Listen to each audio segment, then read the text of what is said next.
Chaos in the Classics, Volume 1, The Walrus and the Carpenter, proudly presented by College Munchies.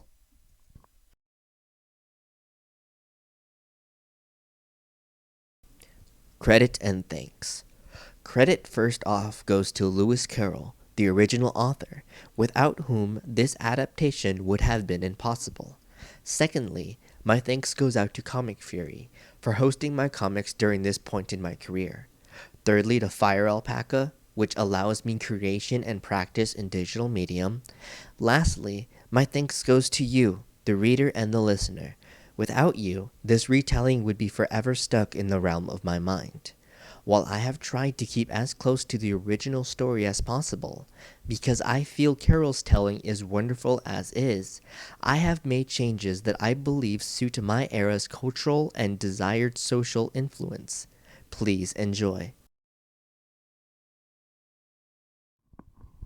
The Walrus and the Carpenter.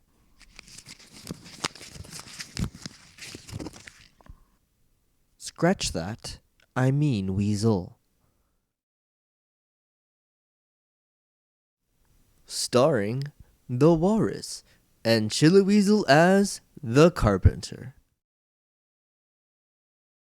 First written by Lewis Carroll, a mind largely dreamful. Remade by Jacob Ledesma on digital easel. For Brothers Tweedle 2, a story told because of you. So sit back, enjoy the view.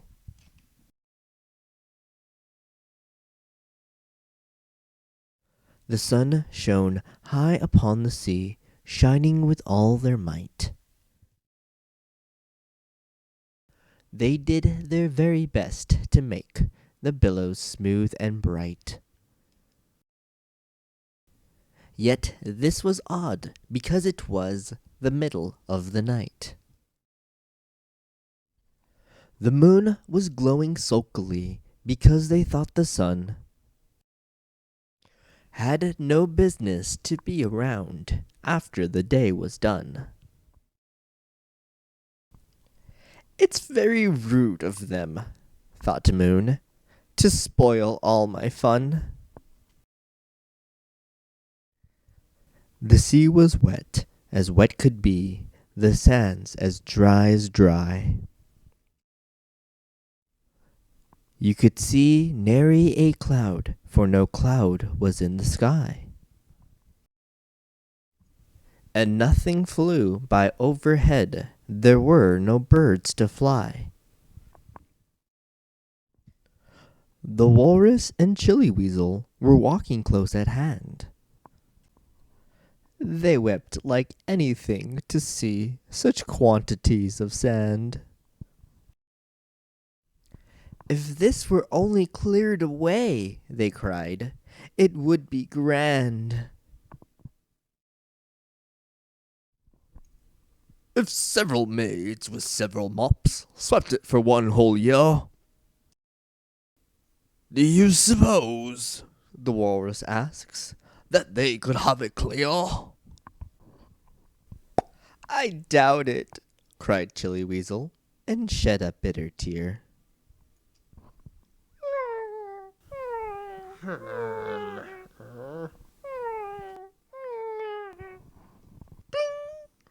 Aha!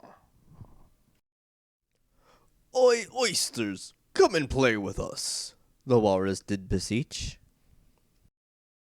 A pleasant walk, a pleasant talk, along the briny beach. You four, let's walk along the shore, we'll give a hand to each. The eldest oyster looked at them, but never a word they said. The eldest oyster winked their eye and shook their heavy head, meaning to say they did not choose to leave their oyster bed. But 4 young oysters hurried up, all eager for the treat. Their coats were brushed, their faces washed, their shoes were clean and neat. Yet this was odd because, they hadn't any feet. 4 other oysters followed them, and then another 4. So thick and fast they came at last, and more and more and more, all hopping through the frothy waves, scrambling towards the shore. The walrus and Chili Weasel walked on a mile or so. Then there they rested on a rock that was smooth, flat, and low, while all the little oysters stood waiting in a row. "The time has come," the walrus said, "to talk of many things. Of shoes and ships and sealing wax, of cabbages and kings,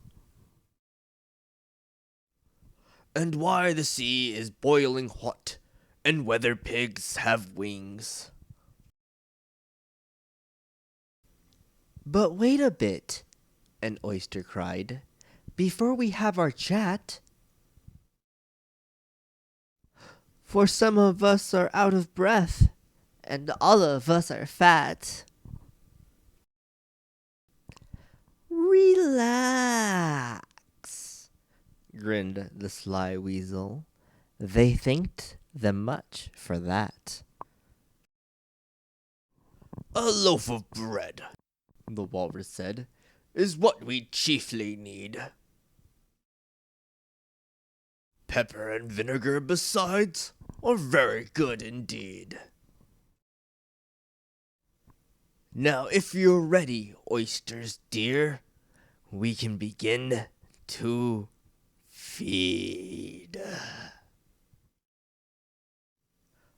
But not on us," the oysters cried, turning a little blue.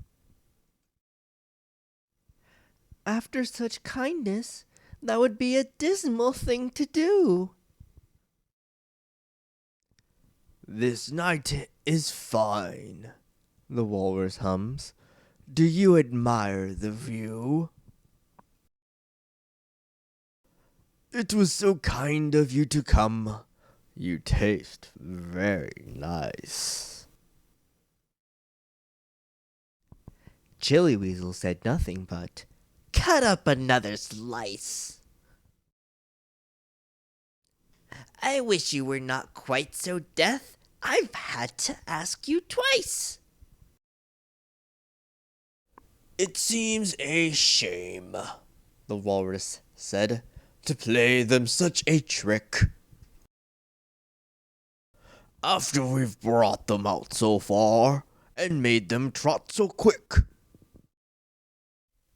Chili Weasel said nothing but, "The butter's spread too thick." "I weep for you," the walrus cries. "I deeply sympathize."